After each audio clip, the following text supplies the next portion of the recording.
저는 오늘 빌립보서 4장 4절에서부터 7절까지의 말씀을 가지고 주 안에서 항상 기뻐하라. 한번 따라 해주랍니다. 주 안에서 항상 기뻐하라. 이와 같은 제목으로 여러분과 함께 은혜를 나누고자 합니다.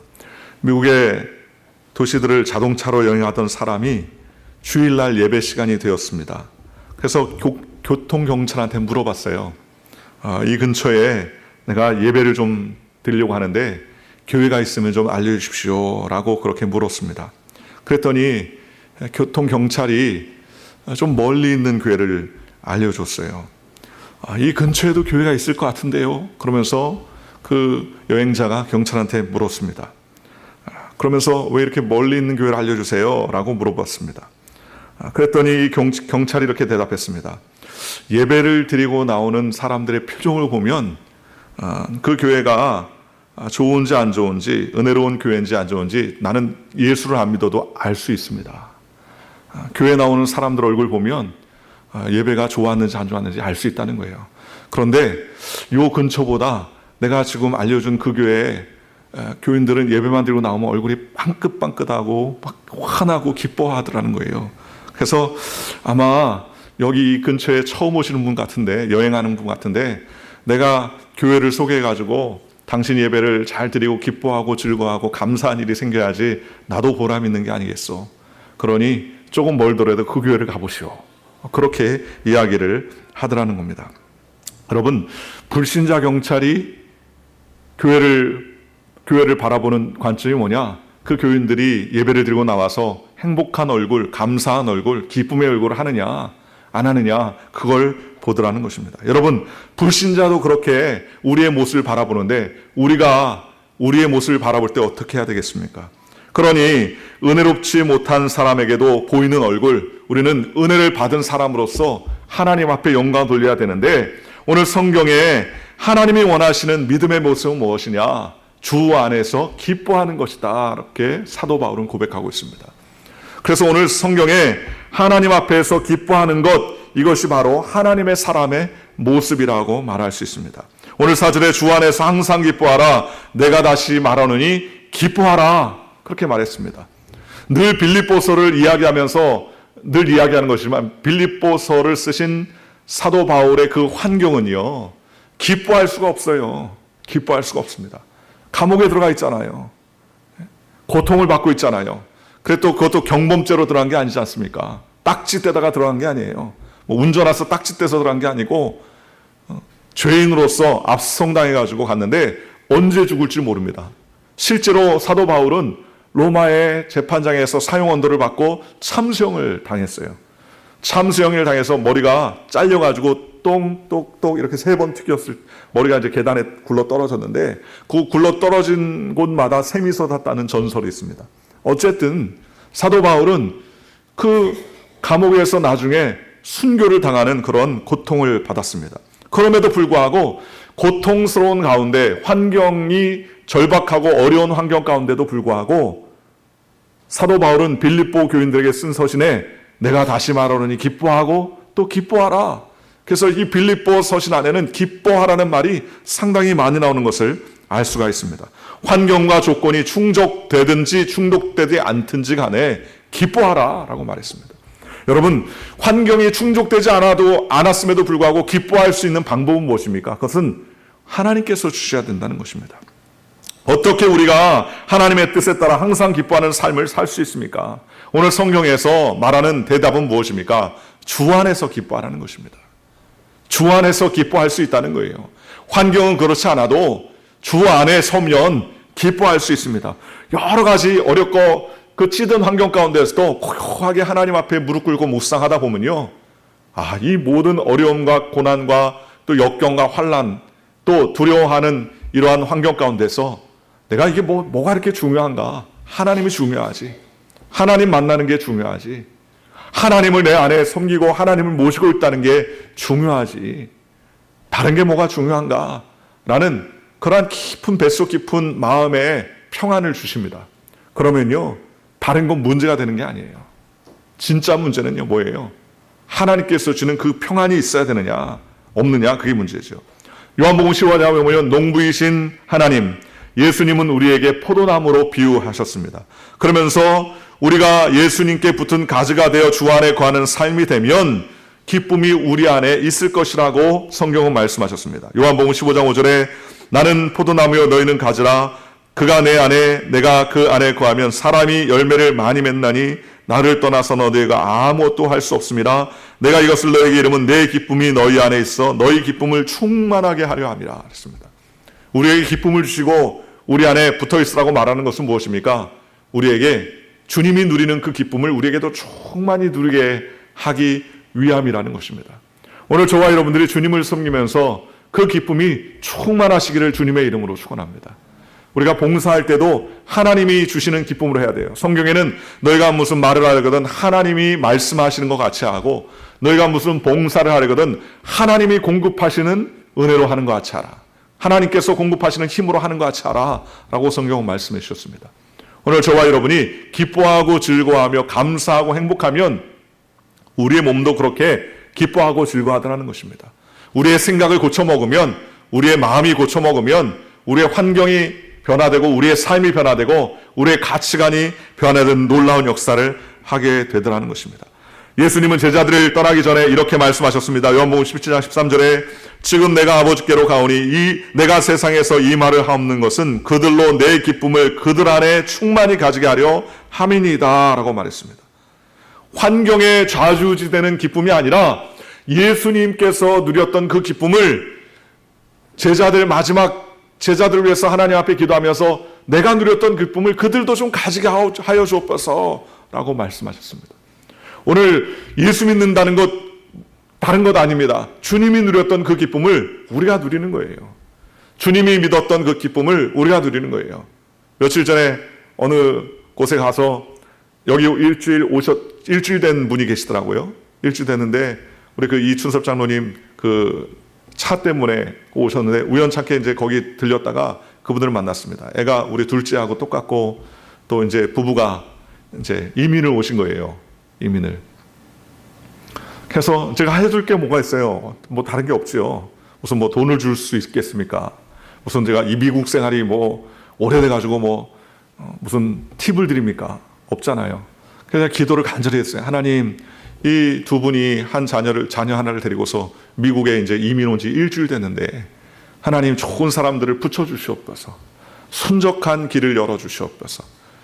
또 집도 구하고 있다는데 하나님 집도 하나님 잘 얻을 수 있도록 하나님께서 역사하여 주옵소서. 자녀가 이제 학교를 다녀야 되는데 학교에 좋은 친구들, 좋은 선생님 만나서 잘 적응할 수 있도록 은혜를 주옵소서.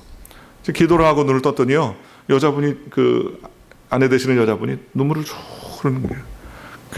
그 남편분이 짓궂으시더라고. 당신 왜 울어? 당신 왜 울어? 당신 왜 울어? 몰라요. 기도를 받으니까 눈물이 쭉 나네요. 눈물이 나요. 이민 오기 전에 한 달 동안 새벽 예배를 다녔대요. 그동안 새벽 예배를 안 다니시다가 한 달 동안 새벽 예배를 다녔대요. 근데 그렇게 눈물이 나더래요. 눈물이 나겠죠.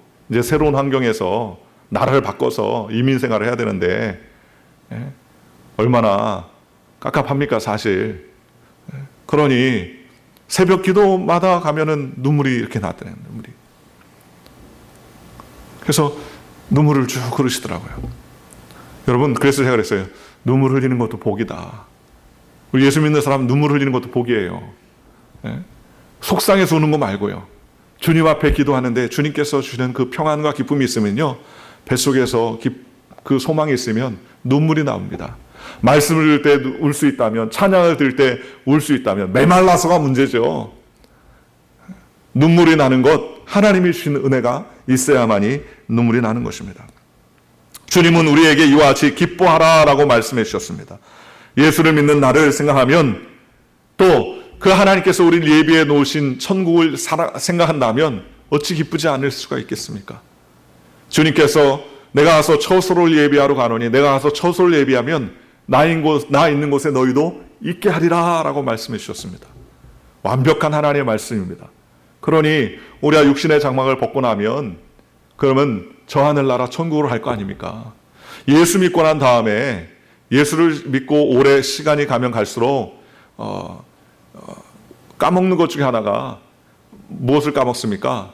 이 세상의 것들을 자꾸 까먹어요. 하나님 것을 자꾸 바라보는 삶을 살게 되더라는 겁니다.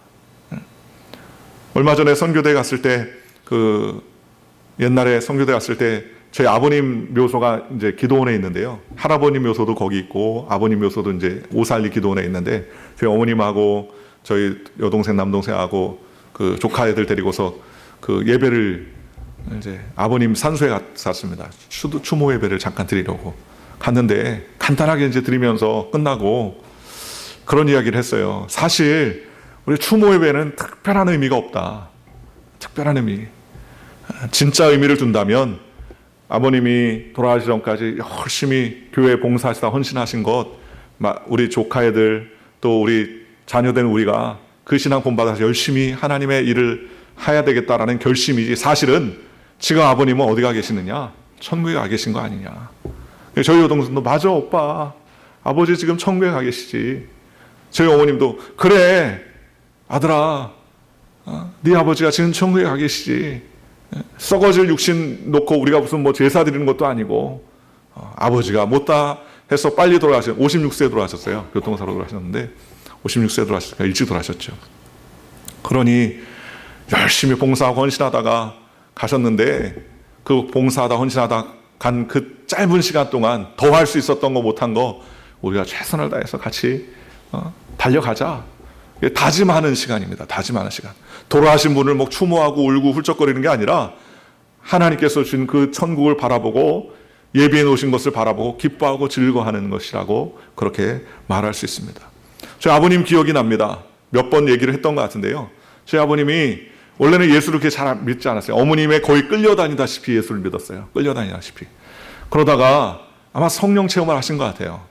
그래서 변하기 시작하니까 무섭게 변하시더라고요. 나 변한다라고 하진 않으셨는데 변해 가시는 거예요. 주일날 6시에 교회를 가시는 거예요. 일부 예배를 가져가지고 가서 예배하고, 그 다음에 거기 안수 집사님들이 하얀 이 위에 옷을 입습니다. 넥타이도 다 통일해 가지고요. 수전 봉사하시고 교통 정리하시고, 그거를 오후 3, 4시까지 하시고 4, 5시 지나야 이제 마감 예배, 남성교회 마감 예배를 드리고, 그리고 이제 집에 오면, 제가 물어봤어요. 어느 날, 옛날에 우리 아버님은 하루 종일 집안에서 누워서 주무셔도 피곤하다 그러셨던 분인데, 아버지 그렇게 하루 종일 아버지 일 나가시는 것보다 더 이렇게 열심히 봉사하고 하면 월요일날 피곤하지 않으세요?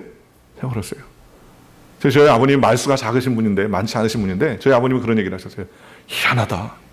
안 피곤하다. 희한하다. 그렇게 희한하다고 얘기를 하는 거예요. 좀 말수가 좀 말을 잘 포장하시면 주님의 은혜다. 할렐루야. 성령님이 나와 함께 하시다. 이렇게 얘기하실 것 같은데, 심플하게 희한하다. 하나도 안 피곤하다. 그렇게 헌신하고 그렇게 봉사하셨습니다. 왜 그런 것이 우리에게 있을 수 있습니까? 하나님이 주시는 기쁨이 있기 때문에 그렇습니다. 주님이 주시는 기쁨이 있겠습니다. 여러분, 시간당 10불씩 준다고 그 봉사라고 하겠습니까? 못하죠. 그러나 주를 위한 헌신이 있으니까, 주를 위한 기쁨이 있으니까 우리가 하나님의 영광과 나라를 위해서 헌신할 수 있고 감사할 수 있게 되더라는 것입니다. 오늘날 우리의 문제가 무엇입니까? 오늘날 현대 교인의 문제는 무엇입니까? 기쁨을 잘 못 누린다는 거예요. 성도들이 주 안에서 있으면서도 불구하고 그 기쁨을 모르거나 그 기쁨을 누리지 못하거나 느끼지 못한다는 것입니다. 회복할 수 있는 방법이 있습니다. 그것은 바로 하나님을 향한 헌신이 있을 때만이 반드시 하나님 앞에서 주는 기쁨을 회복할 수 있다는 것입니다. 여러분, 사랑하는 남녀가 뜨겁게 사랑하면 어떻습니까? 주고 또 주고 다 주어도 아깝지가 않잖아요. 밤늦게 만나고 나서 12시에 땡 하고 들어왔어도 밥 새벽까지 막 전화 붙잡고 그러잖아요. 저도 저희 집사람하고 선교 97년도에 선교대에 나갔다가 저희 집사람 누가 제 아는 후배인가요? 후배가 소개팅을, 자 이런 얘기하면 저희 집사람 막 눈을 찡그립니다. 제발 내 얘기 좀 하지 말라고. 뭐 흉내는 얘기가 아니니까. 예. 그래가지고 이제 근데 소개를 해줘가지고 이제 한 번 만나고 이제 저는 캐나다로 왔죠. 못 만나니까 이제 이메일 보내고 이제 뭐 이렇게 했어요.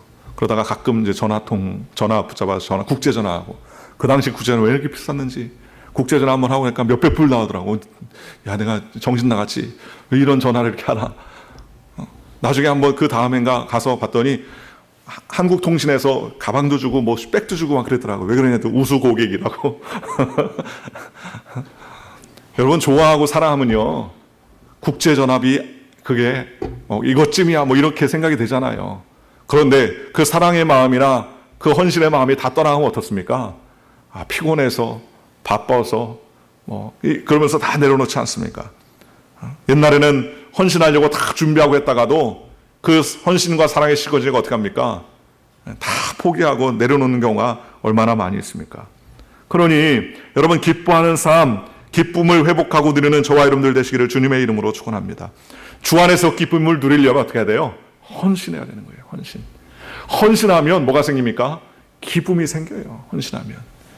헌신하면 하나님께서 주는 그 뱃속 깊은 곳에서 은혜가 있습니다. 저는 몰라도 아마 우리 권사님은 기쁘실 거예요. 왜? 드럼 치면서 이게 시간당 몇 불 준다고 해서 오셔서 하겠습니까? 그죠? 그러나 물질 받는 거 아니지만 와서 열심히 두드리면, 하나님의 영광을 위해서 헌신하면 반드시 기쁨이 있을 줄 믿습니다. 기쁨을 누리시는 저와 여러분 되시기를 주님의 이름으로 축원합니다. 오래전에 미국에서 있었던 일입니다. 어느 날 한 부자 장로님이 교회 목사님을 찾아갔어요. 목사님, 부탁이 하나 있습니다. 얘기했습니다. 목사님, 우리 교회 여자 집사님 그분 아시죠? 남편도 없고 홀로 되셔가지고 아기 하나 키우면서 무척 고생하는 그 집사님 아시지 않습니까? 남의 집 빨래하고 허드렛 일하고 어렵게 사는데, 보니까 그분이 주일날만 되면 꼭 5센트씩 헌금을 드리더라는 겁니다. 그런데 지금 5센트야 옛날에 5센트가 큰 돈은 아니었겠지만, 그분이 얘기하는 거예요. 목사님, 그 5센트가 그분에게 있어서 큰 액수는 아니겠지만, 사람들에겐 큰 액수가 아니겠지만, 그 여자 집사님에게는 5센트가 적지 않은 돈일 텐데요. 목사님, 제가 그분 헌금 5센트 매주마다 제가 대신 내겠습니다. 그러니 그 집사님 불러다가 5센트 헌금 안 내도 된다라고 좀 얘기 좀 해주세요. 그렇게 이야기를 해달라는 것이었습니다. 그래서 목사님이, 장로님도 참 감사하다, 그 어려운 형편에 있는 분 그런 생각까지 다 해주시는구나. 그래서 하루는 그 집사님을 불렀습니다. 집사님, 장로님께서 집사님 어렵게 사시는데도 불구하고 매주마다 그렇게 5센트씩 헌금하는 것을 보시고 너무 안타깝게 생각하셨습니다. 그래서 집사님이 내시는 헌금 장로님이 매주마다 교회 나오실 때는 항상 대신 내준다고 하셨으니 앞으로는 안 하셔도 괜찮습니다. 그렇게 이야기를 했다는 거예요. 그랬더니 웬일입니까? 여집사님이 앉은 자리에서 목 놓아 막 우는 거예요. 울랍니다. 그래서 목사님 물었습니다. 왜 우십니까? 그랬더니 그 여집사님이 이야기하는 겁니다. 목사님, 제가 비록 남의 집에 빨래를 하고 허드렛 일을 도와주는 일을 하며 고생스럽게 살지만, 주일날 주님 앞에 헌금 드리는 그 5센트를 드리는 그 시간만큼은 자기가 너무 기쁘다는 거예요. 내가 비록 힘들게 벌어온 돈이지만, 많은 돈은 아니지만, 이 물질로 하나님 앞에 정말 그 하나님의 놀라우신 그 전능하심에는 이 5센트가 아무것도 아니지만, 내가 드리는 그 시간, 그 5센트를 헌금통에 드리는 그 시간, 다른 어떤 시간보다 너무 기쁩니다. 감사합니다. 그런데 목사님, 왜 그 기쁨을 나에게 빼앗으려고 합니까? 그러면서 막 우시는 거예요. 그래서 그 이야기를 듣고 장로님도 회개하고 목사님도 회개하고 회개했다는 이야기를 들어본 적이 있습니다. 여러분, 언제 우리가 기뻐지고 감사할 수 있습니까? 드릴 때 감사한 거예요. 드릴 때. 하나님 앞에 헌신할 때 감사한 것입니다. 하나님 앞에 영광 돌릴 때 감사한 거예요. 그러니 저와 여러분이 그 기쁨을 누리시길 바랍니다. 여러분, 예수님이 십자가에 달려 돌아가면서 내가 재수 없어, 여기 못 박힌다, 그렇게 돌아가셨어요? 그렇게 하지 않으셨어요. 내가 어찌하다 이렇게 나이 젊어가지고 고생하나, 그렇게 말씀하셨습니까? 그렇게 하지 않으셨어요. 주님은 기꺼이 내 뜻이 아닌 아버지의 뜻대로, 그래서 다 이루는 삶을 사셨습니다. 누구를 위해서요? 저와 여러분을 위해서 기꺼이 감당하며 살았다는 겁니다. 기꺼이 감당하며 하나님 앞에 영광 돌리더라는 것입니다. 그런데 언제부터 우리는 이 드림이 아닌 누림으로 변질되더라는 겁니다. 현대교회의 특징이요, 이제는 헌신과 드림이 아닌 누림으로 바뀌었어요. 누림으로. 교회 와서 누리세요. 좋은 프로그램이 있습니다. 좋은 시설이 있습니다. 누리세요로 바뀌었습니다. 또 우리도 역시 마찬가지로 찾을 때 그런 걸 찾는 경우가 많지 않습니까? 누릴 수 있는 게 있느냐? 이 교회는 이런 누릴 수 있는 게 있느냐? 이런 것도 있느냐? 저런 것도 있느냐? 그런 거를 찾더라는 겁니다. 여러분, 누리는 것이 잘못 아니죠. 누려야죠, 반드시. 그러나 그렇게 누리기 시작하면요, 드림과 함께 헌신과 함께 주 안에서 나타나는 기쁨이 점점 사라지더라는 겁니다. 점점 사라져요. 그래서 누림이 아닌 드림으로 오는 기쁨이 있어야 되는데, 드림으로 오는 기쁨이 아니라 누림으로 오는 기쁨은요, 별로 그렇게 우리에게 유익을 가져다 주지 못하더라는 겁니다. 여러분, 밤새 하고 싶은 대로 술 먹고, 밤새 춤추고, 밤새 마약하고, 밤새 노름하고 논다고 할 때 그 밤에 헌신이 있겠습니까? 헌신 없습니다. 누리는 건 있겠죠. 밤새 술 먹고, 밤새 놀고, 밤새 춤추는 누림은 있을지 몰라도 거기에는 기쁨이 없어요. 주님이 주시는 그 뱃속 깊은 곳에서 올라오는 진짜 기쁨은 없다는 것입니다. 이 로마서 12장 1절에 이렇게 말합니다. 그러므로 형제들아, 내가 하나님의 모든 자비하심으로 너희를 권하는 너희 몸을 하나님께서 기뻐하시는 거룩한 산 제물로 드리라. 이는 너희가 드릴 영적 예배니라. 어렸을 때는 누가 나에게 뭘 줄까 하는 기대에 살잖아요. 그런데 우리가 성장하고 성숙해지기 시작하면 내가 무엇을 받을까라는 것보다 이것을 내가 준비해서 그분을 줄 때 얼마나 좋아할까라는 기쁨을 알게 시작합니다. 내가 이것을 받았을 때의 느낌과 기쁨보다 내가 이걸 작은 것을 주고 준비해서 드릴 수 있는 기쁨 얼마나 좋을까. 제가 신학교 다닐 때 우리 그 후배 하나가요, 점심을 안 먹더라고. 점심을요. 그러니까 도시락을 항상 싸우기 시작하는 거예요. 어느 날부터. 도시락 싸는 게 얼마나 힘듭니까? 그런데 어머님이 이렇게 도시락 잘 싸주냐 그랬더니 형, 이건 내가 싸우는 거예요. 그러더라고요. 자기가 도시락을 싸운대요. 원래 어머니가 안 싸주고 네가 싸우냐? 아니라고. 그러면서 얘기를 하는데 나중에 얘기를 하더라고요. 이제 그 형제가 CC라고 이제 캠퍼스 커플이었어요. 그래가지고 그 사귀고 있는 자매가 하나 있는데, 그 자매한테 올해 몇 월 며칠 날 그 생일달에 자기가 뭘 선물을 해주고 싶었나 봐요. 그때는 조그마한 마이마이라고 해가지고 이렇게 카세트 테이프, 그 휴대용 포터블 카세트 테이프 있습니다. 그 녹음기죠, 플레이죠. 그걸 하나 사야 되는데 그 당시에 한 10만 원쯤 했대요. 10만 원쯤. 그 당시 학생이 10만 원이 큰데죠. 저희가 그 신학교 그때 등록금이 57만 원쯤 했었는데 10만 원이니까 상당히 비싸죠. 그래서 그거를 점심을 안 먹고 싸우면서 점심값을 세이브하기 시작했어요. 점심값 몇천 원을 세이브하기 시작했어요. 그래서 몇 달을 그렇게 한 거예요. 그러니까 그동안 점심을 집에서 싸운 거죠. 어머니한테 싸달라고 하면 미안하니까 본인이 싸왔어요. 그래서 나중에 그 점심값을 다 모았더니 한 그 돈쯤 됐다는 거예요. 그래가지고 그 여자친구한테 그 카세트 그 플레이어를 선물해 줬다는 거예요. 여자친구도 좋아했겠죠. 그러나 더 중요한 게 뭡니까? 그것을 드리고 준비할 때까지 얼마나 기쁜 마음으로 즐거워했겠냐 이거죠. 오늘날 헌신이 바로 그렇다는 것입니다. 우리가 하나님 앞에 나아가면 하나님께서 우리에게 기쁨과 소망을 허락해 주십니다. 여러분, 오병이어의 사건으로 5천 명을 먹이신 사건, 그 사건에는 우리가 뒤집어 생각하면 오병이어의 헌신과 드림이 있었기 때문에 그 헌신과 드림으로 인하여서 기적이 나타나고 5천 명이 먹고 남는 놀라운 역사가 있을 수 있었다는 것입니다. 나사로의 돌무덤을 옮기는 사람이 없었으면 나사로가 살아나지 못했을 것이죠. 살아나도 돌무덤 때문에 못 나왔을지도 모릅니다. 나사로의 무덤 앞에서 돌문을 옮겨 놓으라는 그 예수님의 명령에 돌문을 옮겨 놓는 헌신했던 사람이 있었기 때문에 거기에 나사로가 살아서 예수님 앞에 나올 수가 있었다는 것입니다. 단지 작은 도시락을 드리는 믿음, 돌을 옮기는 믿음을 하나님께서는 보시기 기뻐하시다는 것입니다. 시편 126편 4절에서 5절에 눈물을 흘리며 씨를 뿌리는 자는 기쁨으로 거두리로다. 울며 씨를 뿌리러 나가는 자는 반드시 기쁨으로 그 곡식단을 가지고 돌아오리로다 라고 말씀해 주셨습니다. 그리고 하나님께서 주시는 기쁨은 참된 기쁨이라는 것입니다. 주 안에서 기뻐하는 사람들, 하나님 앞에서 기뻐하는 사람들의 특징 두 가지가 있는데요. 첫째는 뭐냐? 오늘 성경에 관용의 삶, 너그러운 삶을 산다는 겁니다. 따르시나요? 관용의 삶, 너그러운 삶을 삽니다. 우리 옆에 분한테 너그러운 삶을 사십시다. 너그러운 삶을 사네. 오늘 5절에 보니까 너의 관용을 모든 사람에게 알게 하라. 주께서 갖고 오시나. 무슨 말입니까? 자꾸 용서하고 용납하고 너그러워버리는 거예요. 그러니까 알게 하라. 뭐 선전하는 거예요. 그게 아니라 관용을 자꾸 베풀라는 거예요. 관용을. 너무 이렇게 움켜쥐지 말고 내가 있는 건 내가 다 쓰는 것 같이 생각하지 말고 자꾸 베풀어주고 용서해주고 인정해주고 또 그럴 수 있다고 자꾸 여겨주라는 것입니다. 관용이죠.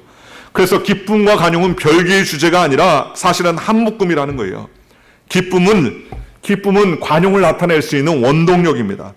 너그러운 마음, 용서의 마음, 즉 이런 관용은 주 안에서 기쁨을 누릴 수 있도록 해주고 기쁨이 있기 때문에 관용하고 관용하니까 또 뭐가 생겨요? 기쁨이 생기는 거죠. 하나님이 아무리 은혜를 주셔도 관계가 깨져 있으면 기쁨을 누릴 수 있습니까? 기쁨을 누릴 수가 없더라는 거예요. 관계가 깨어지면 기쁨이 아니라 그 기쁨이 괴로움이 될 때가 얼마나 많이 있습니까? 오늘날 세상이 너무 사나워지고 있습니다. 스트레스가 많아지고 있습니다. 관용이 사라집니다. 복수와 다툼이 난무하는 그러한 소리가 가득합니다. 그런데 이러한 때에 우리가 가질 수 있는 것은 무엇이냐? 우리의 관용을 자꾸 알게 하라는 거예요. 관용을 알게 어떻게 합니까?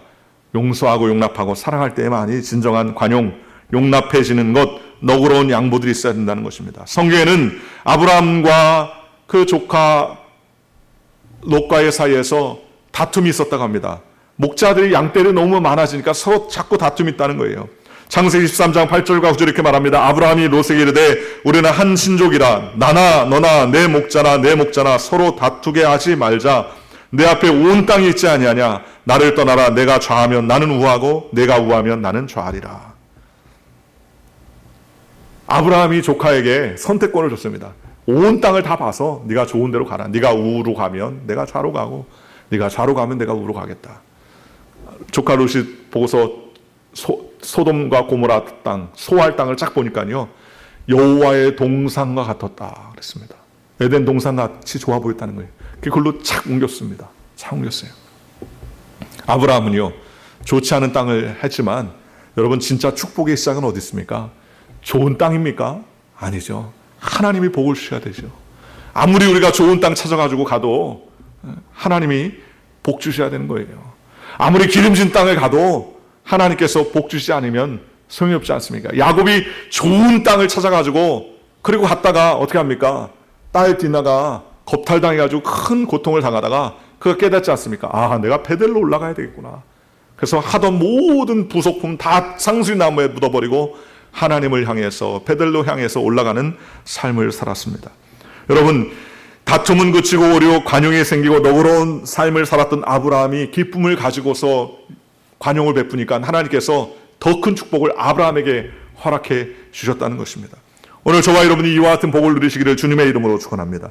마지막으로 관용하는 사람, 기쁨의 사람은 염려가 아닌 감사의 기도의 삶을 삽니다. 한번 따르시잖아요. 염려가 아니라 감사의 기도를 드리는 삶을 삽니다.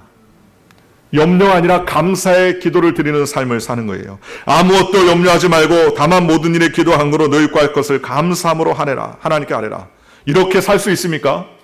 살기 어렵죠. 아무것도 염려하지 말라라는 말이 무슨 말이에요? 염려할 것이 너무 많다는 거예요. 염려할 것이. 요즘 염려할 것이 얼마나 많습니까?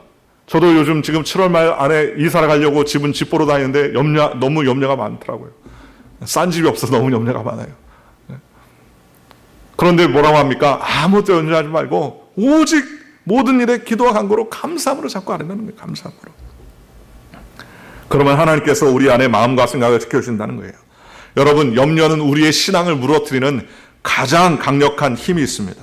영국의 데모노 셰익스피어도 우리에게 이렇게 말했습니다. 염려는 우리의 건강을 해칠 뿐만 아니라 우리의 삶 전체를 파괴하는 무서운 힘을 가지고 있는 생명의 적이다 라고 그렇게 말했습니다. 2차 세계대전 당시에 적군의 총탄에 죽은 청년이 20만 명이에요. 그런데 총탄에 맞지 않았는데도 불구하고 죽은 사람이 200만 명인데 누구냐? 아들을 전쟁터에 보내고 아들이 잘 있나 못 있나 전쟁에 있다는데 살아나 죽었나 염려하다가 심장마비로 죽은 사람이 한 200만 명쯤 된답니다. 10배나 더 많은 사람들이 염려하다가 죽게 되었다는 거예요. 주 안에서 기뻐하며 염려하지 않는 삶을 사는 사람들은 어떤 사람들입니까? 기도하는 사람들이에요. 어떤 기도입니까? 감사의 기도. 이래도 감사, 저래도 감사. 다니엘의 기도죠. 주여, 살아도 감사, 죽어도 감사. 창문을 열어놓고, 동편창을 열어놓고, 이제 분명히 사자굴에 들어간다는 것을 알면서도 감사를 하루에 3번씩 여전히 감사했더라. 여러분, 무슨 감사할 게 있겠습니까? 죽어 안 되는데. 그렇잖아요. 그런데 감사했다네요. 왜 감사할 수 있었겠습니까? 죽고 사는 문제를 뛰어넘는 감사였겠지요. 하나님 섬기다가 주님 영광 돌릴 수 있게 하신 거 감사합니다. 내가 세상 것 탐해서 그 시간 모면하려고 애쓰지 않고 하나님을 위해서 헌신할 수 있는 거 감사합니다. 사드락 메삭 아벳느고가 죽음도 초월해서 하나님 앞에 고백하지 않습니까? 그리하지 아니하실지라도 우리가 능히 하나님 섬기는 하나님께서 우리를 그 풀불에도 건져주시지만 하나님이 그렇게 하지 않으셔도 우리는 하나님을 섬길 것입니다. 왕은 아세요. 그러면서 풀불에 들어가지 않습니까? 그들의 신앙이 풀불에 안 타가지고 살아나온 것이 위대한 것이 아니라 풀불에 죽었더라도 위대한 신앙일 수 있는 것은 그렇게 하지 않아도 나는 하나님만을 섬깁니다 라는 믿음의 고백, 감사의 고백을 드릴 수 있었다는 것입니다. 오늘 저와 여러분들이 기도하는 사람, 하나님께 감사하는 사람은 염려할 틈을 주지 않습니다. 반대로 염려의 문제로 해결하는 사람에게는 더욱 큰 실망과 좌절이 다가오게 되는 것이죠. 염려를 우리의 방법으로 이길 수가 없습니다. 머리를 쥐어짜도 밤을 새고 고민해도 그 염려를 해결할 방법들이 아무것도 없어요. 그러나 기도할 때 하나님께서 그 염려를 이길 수 있도록 하나님께서 역사해 주시고 은혜를 베풀어 주시는 것입니다.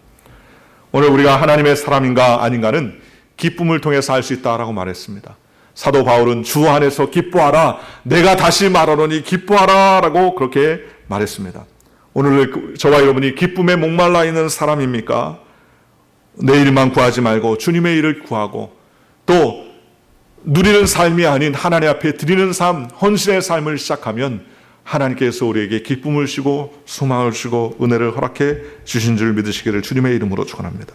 주 안에서 기쁨을 누리는 동시에 우리가 관용을 베풀고 또 우리가 주님 안에서 감사로 기도하면 반드시 하나님께서 복된 성도의 삶을 살 수 있도록 하나님께서 기름 부어 주실 줄로 믿습니다. 이와 같은 삶이 저와 여러분들에게 넘쳐나시기를 주님의 이름으로 간절히 축원합니다. 기도하겠습니다. 좋으신 아버지 하나님 감사합니다. 하나님 감사합니다. 우리의 삶에 기쁨 주시고 소망 주신 것 감사합니다. 주 안에서 기뻐하라, 내가 다시 말하노니 기뻐하라 하고 말씀하셨는데 주님 기뻐하는 인생, 주님 안에 소망 가지고 살아가는 인생 될 수 있도록 성령님 역사하여 주시옵시고 은혜로 충만하도록 성령님 인도하여 주시옵소서. 예수님의 이름으로 감사하며 기도하옵나이다. 아멘. 우리 한번 기도하기 전에 우리 마지막 불렀던 날 구원하신 주 감사